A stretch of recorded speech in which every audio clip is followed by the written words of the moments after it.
Please pray with me. O Lord, may the words of my mouth and the meditations of our hearts be pleasing in your sight, O Lord, our rock and our Redeemer. Amen. I am amazed. I find it wonderful, fantastic, even fascinating that we still celebrate Christmas. More than 2,000 years and counting from those original events, and we still gather around this same story, the telling and retelling of it. We gather with loved ones, we wrap it around in song, and we cherish, we treasure, we ponder these things together. I find it amazing. Luke, he's one of the four gospel writers and one of two that chose to take on the topic of Jesus' birth in his gospel. And Luke tells the Christmas story in historical context and in high contrast. He says, in those days, Caesar Augustus issued a decree. That's what really powerful emperors do anyways, right? And so Caesar Augustus looms large in the telling of Luke's story of Christmas, right?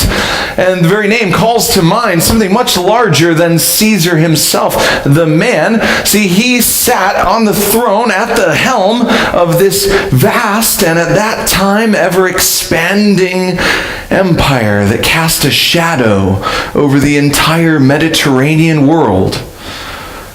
This was the world into which Jesus was born, in the shadow of a global military superpower. See, the Roman Empire had marched all through the Mediterranean and into any number of villages, named and claimed the territory as their own, and squashed any opposition, bathing the soil in blood, because good warm fuzzies for Christmas Eve night. That's how they did it. And they claimed this huge expanse of territory, thus ushering in what the so-called reign of peace, the Pax Romana. This was the time into which Jesus was born. A little more about Caesar Augustus, right? When he became emperor, he took on the title of Augustus, the exalted one. And he minted coins with his picture on them with an inscription that read, Divi Filius, the Son of God. He thought highly of himself. This is Caesar Augustus. And it was his decree that sent Mary and Joseph packing from Nazareth in Galilee down into Judea to Bethlehem.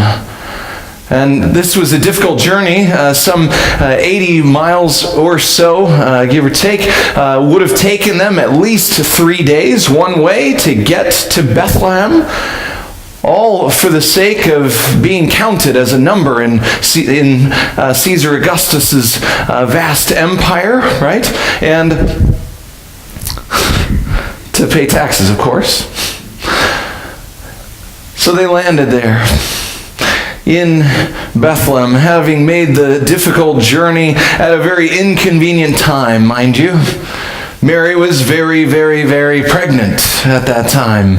And it just so happened that in that place, Bethlehem, she would give birth. Now, Bethlehem, a place of significance, harkens back to Israel from of old, the good old days, the glory days with King David, that underdog king who rose up and who overthrew the oppressors and this kind of thing. Bethlehem. Micah the prophet says, you Bethlehem Ephrathah, though you are the smallest among the clans of Judah, out of you will come a mighty ruler, one whose origins are of old. But truth be told, when this baby was born in Bethlehem, he didn't look anything like a prince or a king. This child born into the vast expanse of the Roman Empire, taking up more and more room, found even in the hometown of his parents. No room for him and them. And this baby was wrapped up like a little shepherd baby, wrapped in rags and laid in a feeding trough for the animals. And yet, this baby, called the Christ, the Messiah, the long-promised King, he's the one who would be the deliverer, the rescuer, the new underdog ruler, the King, the Prince of Peace, the Son of God. There he lay in that manger in Bethlehem with his parents by his side, the Nativity, Mary and Joseph, the earthly father of Jesus, and Jesus, the baby. Friends, I think sometimes we go through the course of our lives and there are moments when we might feel pushed around at the whim of any number of forces that are beyond our control, that our daily lives, in the course of them, we are just barely scraping by, just barely keeping our heads above water. And meanwhile, there's this whole slew of things that we can lose sleep over all hours of the night, things going on in our world, ugly and vicious things that are hard to explain, injustices and wrongdoing, and it's just so much to handle. And I think Mary and Joseph faced some of those same kinds of dilemmas, even those 2,000 years ago. As I contemplated this message, I thought about how we buy into this sense of what's going on in our world. And in the grand scheme of things, when there are people in other rooms across the world who are making decisions that impact the rest of the world and the course of our lives, rooms that we are not in, we are tempted to buy into the lie of insignificance and to think that our daily comings and goings don't make a real difference or have any real impact. As I thought about this message for tonight and coming before you, I thought of it both as a pastor, longing to bring words to the Christmas story, and also as an artist who loves to revel in putting images to things. And on one restless night, not too long ago, I stumbled across some images and story on the internet of this family, this Honduran family, and this series of images that this photographer captured of the moment of their reconnection. They had been 5 months apart from their son, this family. And here they are with him, wrapping him up in love. And I saw in this loving exchange, in this holy family, a nativity of sorts. And so I got to work. And I started drawing this family in Sharpie marker, and I started to reflect on this Jesus who is good news of great joy for all the people, who is himself the Prince of Peace, peace on earth and goodwill for all humankind. This Jesus who is love itself, the love of God come down from heaven to earth for all the world, excluding none.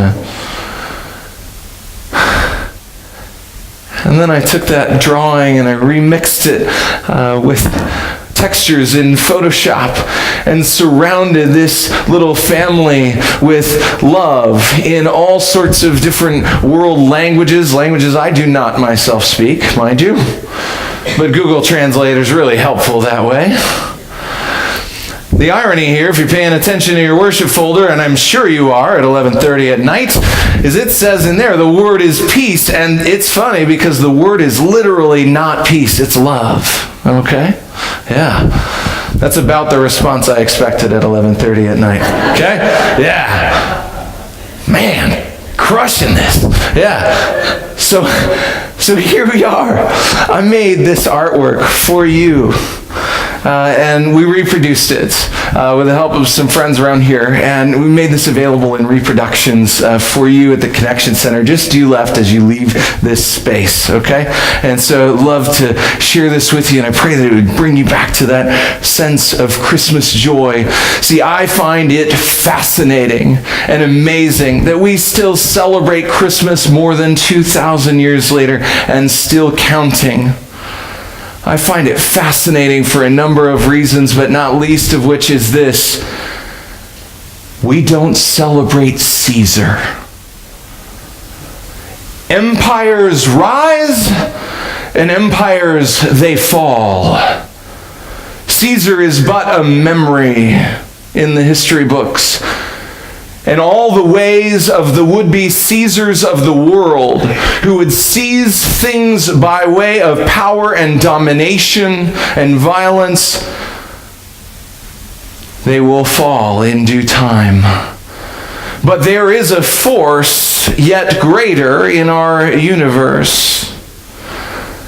The force of love. Empires rise and fall, but love endures. It lasts. It matters. And the seemingly insignificant acts of love that you share with the people around you and in our wider world, they bear a weight of eternal significance. Know this, friends, on this Christmas night, that you matter. You count. You are loved. You are noticed by God, and you can make a real difference in the love that you share. Christmas is the celebration of the triumph of love. And all God's people said, amen.